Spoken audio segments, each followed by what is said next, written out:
I speak to you not as a god, nor as a man who has conquered the world, but as one who has faced the weight of existence and dared to remain still within it. I have worn the crown of Rome, sat upon its throne, commanded its armies, and still I was powerless before time. Still I too was bound by the same law that binds all living things, that one is born must one day return. Do not fear death. Fear never having lived according to your nature. Death is not the end.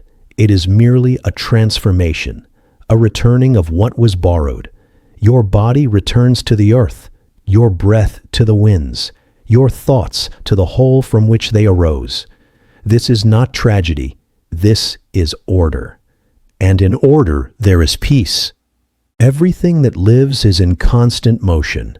Look to the rivers. They do not mourn the water that flows through them, for they understand it must pass to make room for what follows. The tree sheds its leaves not with sorrow, but with acceptance, knowing spring shall come again.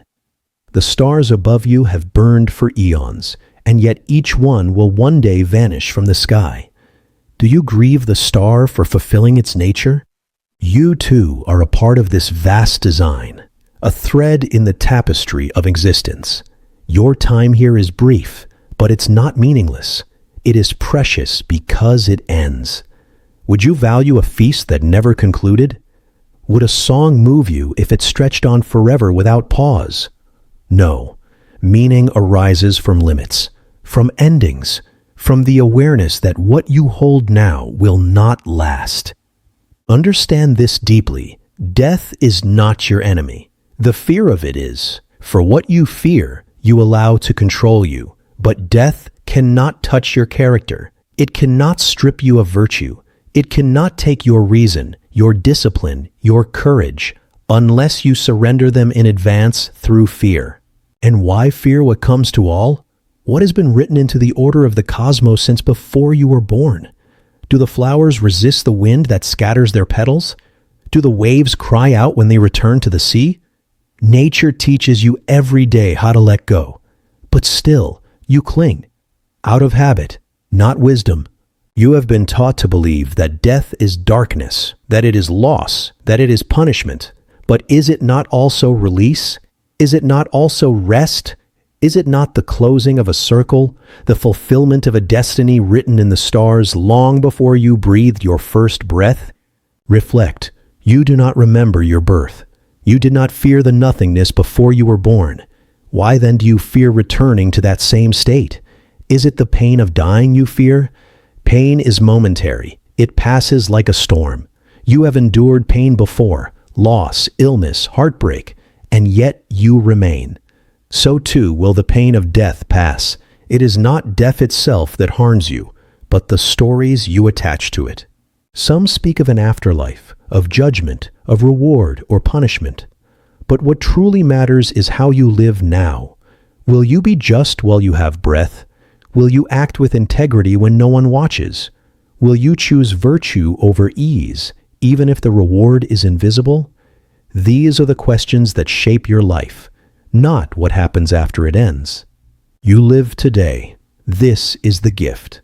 This moment, this breath. Ask not how many more you will have, but how fully you will live this one. For when you live rightly, death loses its sting. It becomes only a door, one you will pass through with calm, not fear. Look around you. All that you love will one day pass. And yet, that does not make it unworthy of love. It makes it all the more sacred. Embrace impermanence, for in it lies the essence of beauty. What lasts forever loses its luster. What fades becomes precious. You grieve those you have lost. I know. I too have mourned friends, brothers, companions. But in mourning them, do not forget the joy they gave you. They were never yours to keep. No one is. Every soul belongs to the universe, not to us. We are but travelers, meeting for a short while before parting ways again. Do not weep because the flame has gone out. Rejoice that it ever burned at all.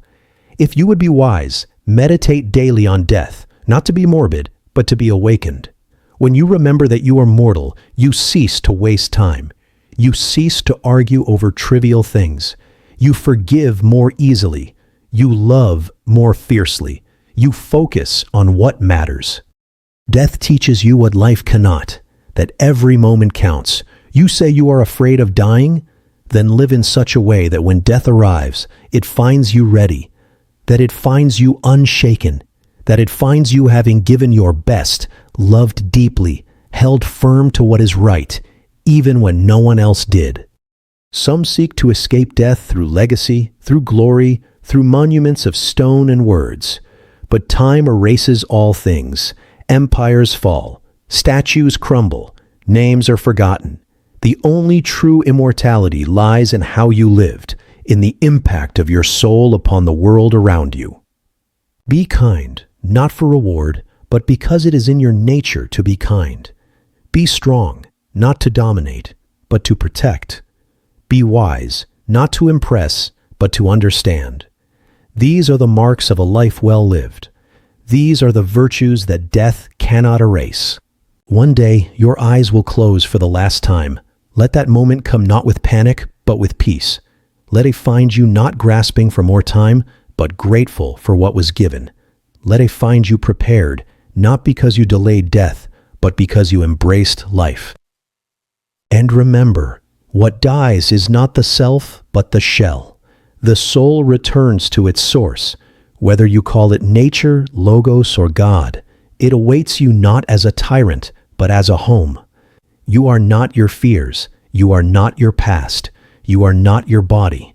You are the breath within the breath, the will within the flesh, and that will is eternal.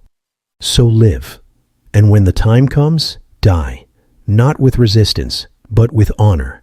Let death find you a philosopher, not a coward. Let it find you awake, not asleep. Let it find you having lived, not merely existed. This is the way of the Stoic. This is the way of nature. This is the way of peace.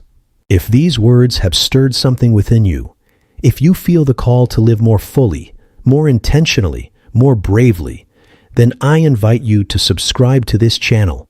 Let us walk together across time and thought toward a life of wisdom and serenity. This is not the end, it is the beginning of your remembrance.